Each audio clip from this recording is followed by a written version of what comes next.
Good day, learners, and welcome to session 3 on communication process. We have earlier on informed you and discussed with you that communication is a process. It's not an event. The only unique thing about this process is that you can know when you start, but you don't know when you end, because the receiver, you can send a message to somebody, the person will now ask you a question, and you reply again, and the process gets expanded. But it's a process. In the last session, we discussed the types of communication: oral, written, behavioral. We discussed their qualities, their advantages, their disadvantages, their features, when they are needed and when they are not needed. We also discussed the determinants of the choice. How do you choose the kind of medium or channel to use? And one of them we discussed was cost. It doesn't pay you that when you want to talk to 50 people, you go and put an advertisement in the paper, even if it's an online paper.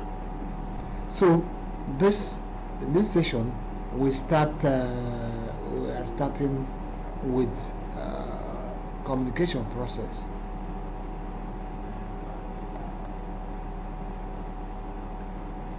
And by the time you are through with this, you'll be able to explain the concept of the process, communication process, discuss the various elements and their roles in that process, and how to ensure effective communication. So these are the is a 3-point agenda that we have for this session. So, what's the communication process? It's the stages that a message goes before it goes to the sender, to the receiver. You can see the young lady there, or young man there, he's the sender. He will send the message through a medium to the receiver. The receiver will receive the message and then give a feedback to the sender. And all these things happen in an environment: personal environment, organizational environment, and overall environment. So that is what we are discussing this time around. There are many ways, there are many versions of that process and whatever. But at the end of the day, the communication process involves the sender who sends a message through the medium or channel to the receiver, who gives a feedback. And at times there is noise, and all this takes place within an environment. Take note of again the sender, and this one, for instance, I'm the sender. The message I'm sending is ODL online program bus 212. The medium and channel, this is a soft online thing. The receiver, these are you, the learners. The feedback, you can now tell me whether you understood what I've said, whether I have questions and whatever. The noise is anything that distracts from understanding this communication. And we talk about the environment, which is the context, whether technological environment, online environment, and all that. So, what is effectiveness? Number one, and these elements you can answer it by the questions: who, what, why, whom, where, when, and how. These questions will enable you to complete the various elements. So you can do that in form of questions. Now, effectiveness, because part of our discussions is on how to ensure effectiveness of communication. But what is effectiveness? Number one, there are two methods: whether understanding or execution. I made mention of this in the beginning. Does the fact that somebody has understood your message, does that imply that the person must do what you have asked the person to do? If you are in Abuja by 10 o'clock and somebody calls you for a meeting by 12 o'clock in Lagos, can you make it? Okay, if you are in Lagos and somebody calls you for a meeting in Abuja, because Abuja you can still get to the airport, and if you are lucky, in Lagos you can't get to the airport in 2 hours unless you're already in the airport, and there may be no flight. So even though you understood the invitation for a meeting, understand the concept of the meeting, the process and whatever, but still you can't go. So the first model said that once you understand the message is effective.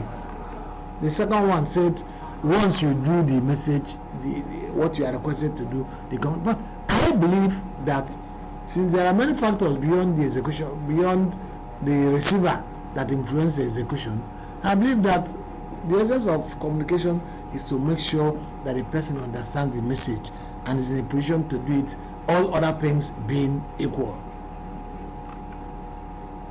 So, and for that, what do you need to do?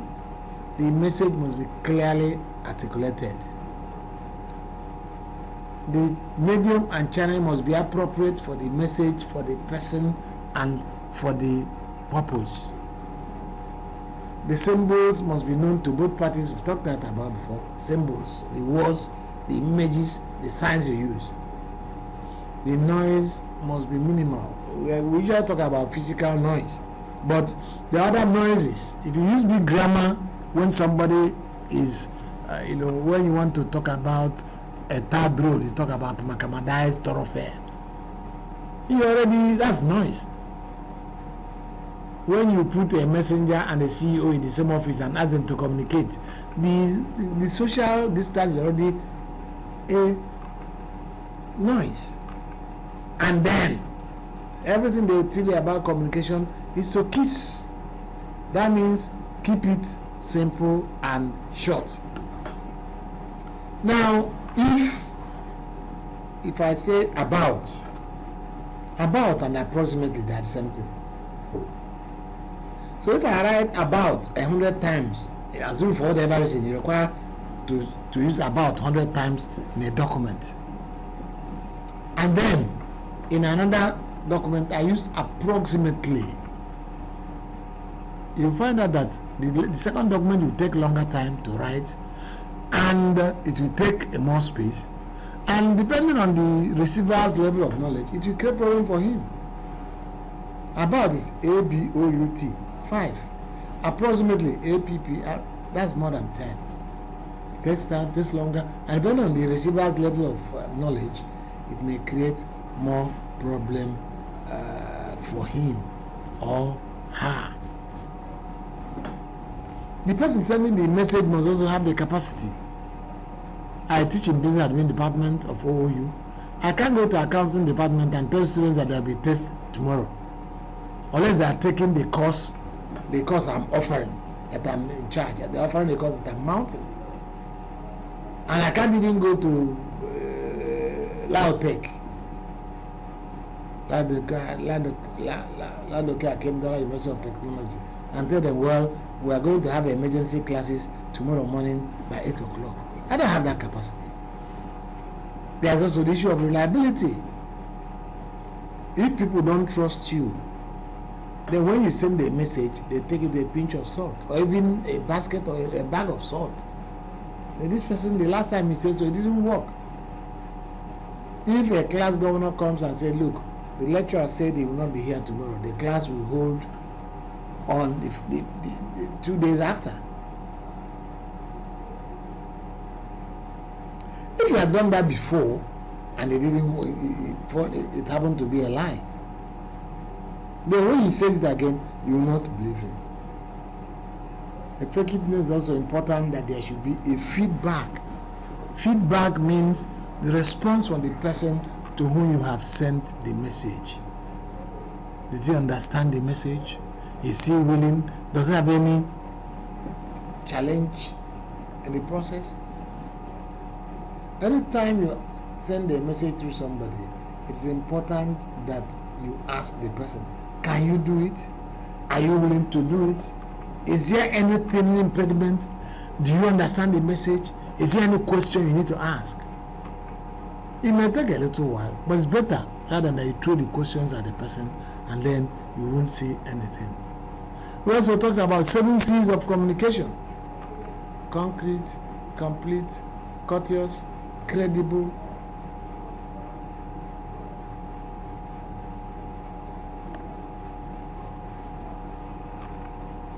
coherent, correct, concise, and clear. These are the 7 C's of communication, which when you apply, you ensure the effectiveness of the communication. Is it clear? I mean, there are some messages you see, they are not clear. Is it concise? We talked about keep it simple and short. Is it concrete? There are some words that are concrete. There are some that are very mythical and mystical. You can't even mysterious. You can't. It's not clear. It's not concrete. Is it correct? Is it coherent? Is it complete? If you explain to somebody how to go from here to Lagos, and you suddenly start when you get to Shagamu, how does a person get to Shagamu? Or after Shagamu, you jump Redeemed, and the next thing you are mentioning, the message must be complete. For somebody seeking admission, beyond being qualified, you have to write, you have to book, register for the exam, you have to write the main jam, you have to write the pursuing ME, you have to do these are. So if you stop with say just write the thing and get admission letter, the message is incomplete. Like when you give somebody an assignment to perform, what do? How do you get feedback? You can ask a person, maybe a student, a junior colleague. This is how you can ask. Do you understand the assignment? Do you have any objections or reservations? Can you meet the deadline? I mean, for this recording, they said, come, you must do it on a given day. And I said, look, that day is not convenient for me for so and so. If I didn't tell them that, or if they didn't ask, then they may come in the studio, set the studio and reserve it for me, and I will not be around. That's the essence of feedback. Do you have enough resources? Are there alternative ways of doing this thing? Do you need any special assistance or support? And how does this affect your other assignments? If you want me to come and do recording, and I have ASU meeting, Academic Staff Union of Universities, and I have project defense at the same time or the same day, that means if I come to do the recording, the defense I want to do will not hold on, and the Academic Staff Union meeting, which is also important for me, will not hold. So it is important to make sure that the feedbacks are requested. Request for feedback and insist on feedback. You don't even need to wait for the receiver to ask. You should ask, give me these feedbacks that by these things we are talking about now. Starting from understanding. I understand. Can you do it? Are there challenges? Even if you are sure the person can do this, it's good that you ask. I hope you can do this. That's feedback. And when you do that, it enables the communication to be effective. For this section on effectiveness, these are 5 more tips. Communicate relentlessly, continuously, repeatedly. Simplify and be direct. We talked about keep it simple and short. Listen and encourage input. That's the feedback we're talking about. Illustrate true stories. I'm not illustrating much, but I know I've tried to do some illustration. And affirm, so that what you say is confirmed by or with what you do. These are some of the tips. Like I said, if communication is ineffective, that means if the person to whom you send the communication did not receive it, then the essence of the communication is wasted, because you must inform, you must educate, you must explain, and for you to do that, the receiver must understand it. Effectiveness is a function of to what extent the receiver understands what you have done, and ultimately it will help him to now do it. When I was talking about the various models of effectiveness, if the person does not understand it, then there's no way the person can do it. So it starts from understanding. It's after you have understood that you can now discuss about. So if there's no understanding, the message will not work in the first instance. If the school agrees that 10 weeks into this lecture there will be a physical interaction, and you think I will come to your school or where you are, and then I'm expecting you at OOU or even an online platform, the message is not proper, and that day it will not work. So, ladies and gentlemen, thank you for your attention. I hope we are moving on and you are learning more. The efforts you make in reading will add to what you've had on this session, and things will continue to move on. In this session, we've talked about the communication process. It's a process. We talk about the channel and the elements of the process. The sender, the person who originates the message, will articulate the message and send it to you through medium or channel that's appropriate. Medium and channel is the most appropriate. You receive, you digest, and you give a feedback through the same channel and medium. And then there's noise, anything that's so, and then it's an environment. The environment is multiple. If I'm at a funeral ceremony and you come and tell me that there's a party tomorrow, that environment is not good for it. There's the opposite environment. There's your environment. If it's raining and if there are storms and whatever, it's an environment.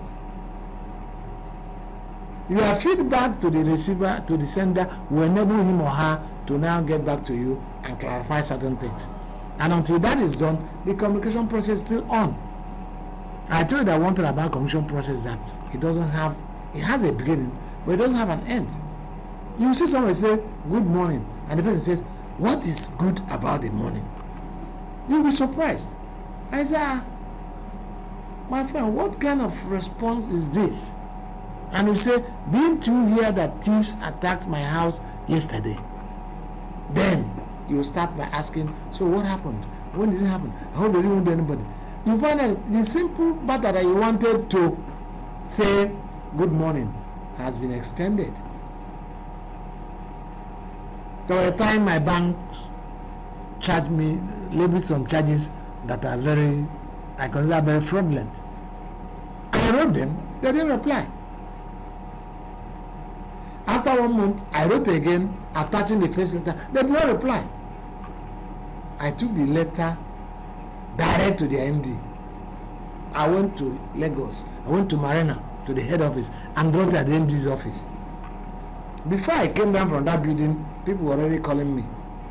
But the issue is that if I had written to them and I replied in that first instance, the matter would have been over. So one thing about communication, you are sure when you will start. You don't know when to end. But it's still a process, because when they now replied, myself that sent the message, I now became the receiver. When I responded, I became the sender. So within the same process, you can change your roles and status between and in between them. So I thank you for listening. I hope you will go through this again, read the word version, so that you get a greater and deeper insight into this, including the textbooks that I've recommended and all that. I wish you well. Thank you very much.